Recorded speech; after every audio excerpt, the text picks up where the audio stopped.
9वां अध्याय प्रारंभ। निशंभु वध। राजा ने कहा, हे भगवान, अपने रक्त बीज के वध का वर्णन तो मुझे सुना दिया, अब आप उसके आगे का वृत्तांत बतलाइए कि उस शंभु और निशंभु दानवों ने क्या किया। ऋषि ने कहा, हे राजन, युद्ध के रक्त बीज तथा अनन्य असुरों के विनाश के शंभु निशंभु के क्रोध का पारावार न रहा। अपनी विशाल सेना का संहार होते देखकर निशंभु देवी के ओर दौड़ पड़ा। उसी के साथ दैत्यों की प्रमुख सेना भी थी।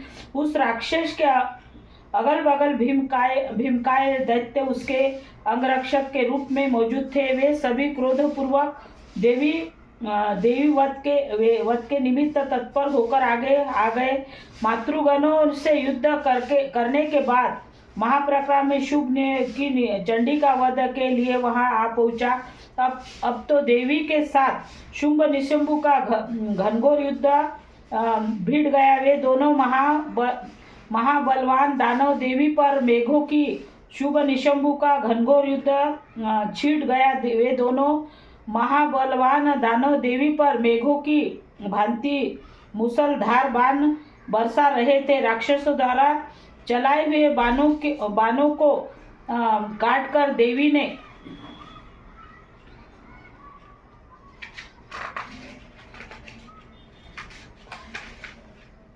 अपने शस्त्रों द्वारा अनेक अग्डों को वेध दिया। मौका पाकर निशंभु ने अपनी चमचमाती हुई ढाल देकर देवी वाहन सिंह के मस्तक पर तेज धार वाली तलवार चलाई। अपने वाहन सिंह के आहत होने पर शूरप्र नामक बाण के द्वारा देवी ने निशुंभ की तलवार को खंडित कर दिया तथा साथ ही अष्टचंद्र चढ़ित डाल को भी टुकड़े टुकड़े करके गिरा दिया।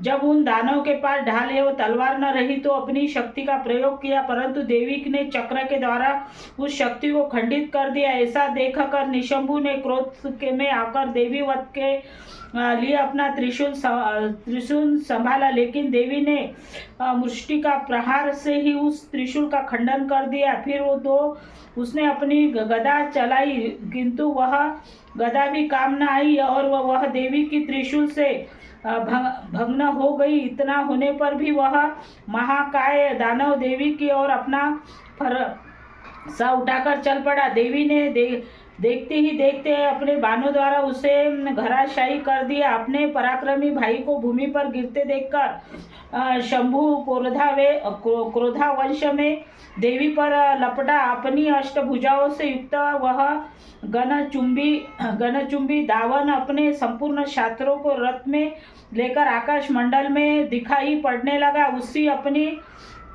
उसे अपनी ओर बढ़ते देखकर देवी ने शंख ध्वनि की तथा धनुष्य की प्रत्यय से भीषण डकार उत्पन्न किया। तदंतर दानवों के तेज नाशक घंटे की ध्वनि गुंजाकर संपूर्ण दिशाओं को भर दिया। जिस सिंह की गर्जना सुनकर बड़े बड़े मत वाले हाथी भी दहल जाते थे, उस देवी वाहन सिंह की घोर गर्जना के से दशों दिशाएं प्रकंपित हो उठी। तब आकाश मंडल में काली ने अपनी लंबी छलांग लगाई और दोनों हाथों को भूमि पर दे मारा। उस क्रिया के फलस्वरूप ऐसा भीषण शब्द हुआ जिसमें पहले के सभी शब्द विलीन हो गए। फिर तो शिव दूती ने अपने कराल अट्टहास से सभी असुरों को आंतरिक कर दिया। परंतु इस दृश्य को देखकर शंभु अत्यंत क्रोधित हुआ। उस समय शंभु को ललकार कर देवी ने कहा, तो पापा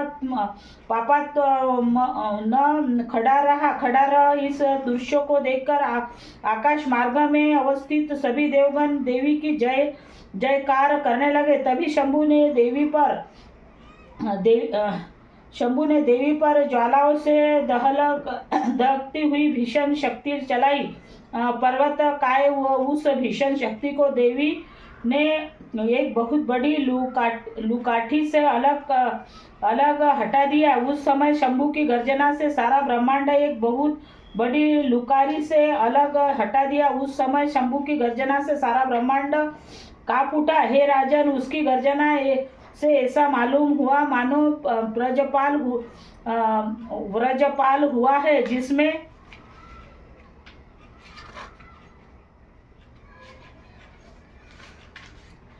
सभी प्रकार के शब्द विलुप्त हो गए। शंभु तथा देवी के द्वारा परस्पर प्रक्षेपित बाणों को दोनों पक्षों में अपने अपने बाणों द्वारा सैकड़ों और हजारों खंड कर दिए। तब चंडिका ने क्रोध करके अपने त्रिशूल से शंभु पर भीषण प्रहार किया। उस भयंकर आघात से मूर्छित होकर महादानव शंभु पृथ्वी पर गिर पड़ा।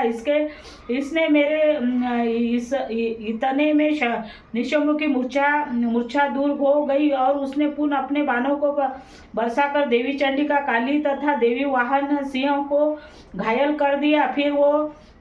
फिर तो वह दानवराज अपने 10,000 हाथों को उत्पन्न कर देवी पर अपने चक्रों से प्रहार करने लगा और देवी को आच्छादन कर दिया। तदंतर भगवती दुर्गा ने क्रोध होकर अपने बाणों द्वारा राक्षस के चक्रों और बाणों को खंडित कर दिया। देवी ने इस अदत्त शौर्य को देखकर अपनी सेना के साथ निशंभु हाथ में गदा लेकर देवी वध के लिए आगे बढ़ा। देवी ने तुरंत ही अपना तीक्ष्ण तलवार से उस दानव की गदा को काटकर गिराया। गदा विहित होते ही उसने हाथ में त्रिशूल उठा लिया। देवताओं का उत्पीड़क निशंभु जिस समय त्रिशूल लेकर दौड़ा, उसके पहले ही देवी ने अपने शूल द्वारा उसकी हृदय को वेद दिया। उस शूलाघात से छाती छीदते ही उसी के समान भीमकाय आकृति वाला दानव उसके वक्ष से प्रकट हो गया और वह नया दानव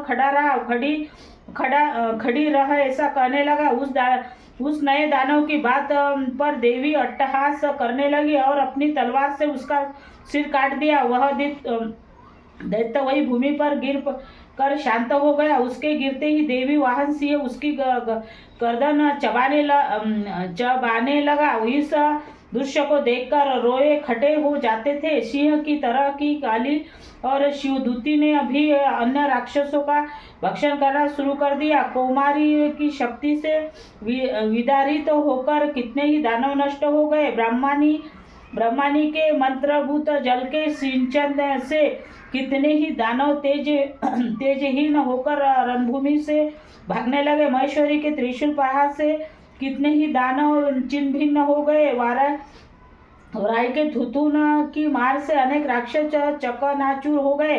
वैष्णवी ने अपने चक्र से दैत्यों को टुकड़ों कर दिए। इंद्री के व्रजघात से कितनों के चिछड़े हो गए। उस भयंकर समर में कुछ असुर नष्ट हो गए, कुछ अपने प्राण बचाकर रथ स्थल में भाग चले तथा असंख्य दैत्य समुदाय काली, शिवदूती और सिंह के द्वारा काल कवलित हो गए।